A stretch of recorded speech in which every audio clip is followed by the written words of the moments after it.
ಕೆಲಸ ಮುಗಿಸ್ಕೊಂಡು ಮನೆ ಕಡೆ ಹೋಗೋಣ ಅಂತ ಹೋದೆ. ಅಲ್ಲಿ ನೋಡಿದ್ರೆ ಗಾಡಿ ಬೇರೆ ಬಿದ್ದೋಗ್ಬಿಟ್ಟು ಇವತ್ತು. ನಮಸ್ಕಾರ ಬೆಂಗಳೂರು, ಎಲ್ಲರೂ ಚೆನ್ನಾಗಿದ್ದೀರಾ ಅನ್ಕೊಂಡಿದ್ದೀನಿ. ನಾನು ಚೆನ್ನಾಗಿದ್ದೀನಿ. ಸೊ ಕಾಲೇಜ್ ರೆಡಿ ಆಗಿಬಿಟ್ಟು ಹಂಗೆ ಚೆನ್ನಾಗಿ ಮನೆ ಕಡೆ ಬಂದೆ. ಸೊ ಇವ್ನು ಬೇರೆ ಲೇಟ್ ಮಾಡ್ಕೊಂಡೇ ಇರ್ತಾನೆ. ಯಾವಾಗ ನೋಡಿದೆ ಕಾಯ್ಕೊಂಡು ಬೋರ್ ಆಗ್ಬಿಟ್ಟು ಅಂತ ಗಾಡಿ ಮೇಲೆ ಕೂತ್ಕೊಂಡು ಹಂಗೆ ವೀಡಿಯೋ ಮೇಲೆ ಸ್ಟಾರ್ಟ್ ಮಾಡೋಕೆ ಕೂತ್ಕೊಂಡೆ.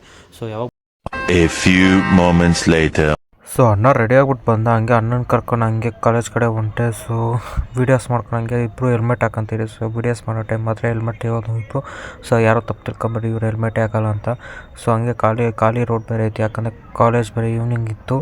ಸೊ ಹಂಗೆ ಎಂಜಾಯ್ ಮಾಡ್ಕೊಂಡು ಹಂಗೆ ವಿಲ್ ಹೊಡೆಯೋಣ ಅಂತಿದ್ರೆ ಅದಾಗಿ ಸ್ಟಾಪ್ ಯು, ನಿಮ್ಮನ್ನು ತಡೆದಿರುವವರು ಯಾರು? ಇದು ಜಸ್ಟ್ ಫಾರ್ ಕಾಮಿಡಿ. ನಾವು ಸುಮ್ಮನೆ ಗಾಡಿ ಓಡಿಸ್ಕೊಂಡು ಹಂಗೆ ಮಾತಾಡ್ತಾ ಇದ್ರಿ. ಸೊ ಚಪ್ರೀಸ್ ಎಲ್ಲ ಹೆಂಗೆ ಗಾಡಿ ಓಡಿಸ್ತಾರಂತ ನೋಡ್ಸಂತ ಹೇಳ್ದ. ಸೊ ನಾನು ಚಪ್ರೀಸ್ ಹೆಂಗೆ ಓಡಿಸ್ತಾನಂತ ಗಾಡಿ ನೋಡಿಸ್ತಾ ಇದ್ದೆ ಅವನ್ಕ. ಸೊ ಕಾಲೇಜ್ ಬಿಟ್ಟಿದ ತಕ್ಷಣ ಡೈರೆಕ್ಟ್ ಕೆಲಸ ಕಡೆ ಪೈನ ಸ್ಟಾರ್ಟ್ ಮಾಡಿದೆ. ಸೊ ನೈಟ್ 1 ಗಂಟೆ 2 ಗಂಟೆ ಆಗಲಿ ವಿಧಾನಸೌಧ ಹತ್ರ ಬಂದುಬಿಟ್ಟೆ ಹೋಗೋದು ನಾನು. ಯಾಕಂದರೆ ವಿಧಾನಸೌಧ ನೋಡಿದ ತಕ್ಷಣ ಸ್ವಲ್ಪ ಖುಷಿಯಾಗುತ್ತೆ. ಯಾಕಂದರೆ ವಿಧಾನಸೌಧ ನಾನು ಒಂದು ದಿವಸ ಕೂತ್ಕೊಂತೀನಿ ಅಂತ. ಸೊ ಇಲ್ಲಿ ಡೈಲಿ ಹೊತ್ತು ವಿಧಾನಸೌಧ ಹತ್ರ ರೋಡ್ ಕ್ಲೀನ್ ಮಾಡ್ತಾರೆ ಅನ್ಸುತ್ತೆ. ನೀರಿಟ್ಬಿಟ್ಟು ದಯವಿಟ್ಟು ನೋಡ್ಕೊಂಡು ಬಿಡ್ರಿ, ಯಾಕಂದರೆ ಗಾಡಿಯಲ್ಲಿ ಓಡಾಡ್ತಾ ಇರ್ತಾರೆ. ಸೊ ಗಾಡಿ ಸ್ಕಿಡ್ ಆಗೋ ಚಾನ್ಸಸ್ ಇದೆ. ಸೊ ಇಲ್ಲಿ ನನ್ನ ಮುಂದೆ ಒಂದು ಗಾಡಿ ಬಿದ್ದಿದ್ರು.